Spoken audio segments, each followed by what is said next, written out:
आज जिल्हाधिकारी कार्यालय या ठिकाणी LPG गॅसची उपलब्धता याच्यावर आढावा बैठक घेण्यात आलेली आहे आणि त्याच्यामध्ये जे पण गॅस एजन्सीचे अधिकारी आहेत त्यांच्यासोबत पुरवठ्याचे सर्व अधिकारी पण उपस्थित होते. आपल्या जिल्ह्यामध्ये कोणत्याही प्रकारचे कमर्शियल किंवा डोमेस्टिक गॅसची तुटवडा नाही आहे.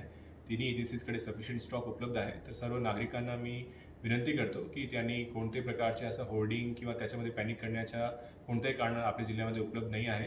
सर्व एजन्सीज आहेत त्यांच्या लेवलला सुद्धा जेवढे पण गोडाऊन्स आहेत त्यांची पण आम्ही तपासणी करणार आहोत आणि जेवढे पण आपल्याकडे बुकिंग होणार आहे ते EKYC मार्फत केली पाहिजे आणि ऑनलाईन बुकिंग आणि ऑथराइज्ड एजंट यांच्या मार्फतच त्यांनी डिलिव्हरी घेतली पाहिजे अशी मी सर्व नागरिकांना आवाहन आणि विनंती करतो. आणि आपल्या जिल्ह्यामध्ये कुठलीही अशी तक्रार असेल तर तिन्ही एजन्सीचे जे टोल फ्री क्रमांक आहे त्या ठिकाणी तुम्ही फोन करू शकता किंवा जिल्हाधिकारी कार्यालयाचे आपत्ती व्यवस्थापनचे नंबर आहे त्या ठिकाणी सुद्धा पण तुम्ही तक्रार करून कोणते प्रॉब्लेम असेल त्या ठिकाणी तुम्ही रेज करू शकता.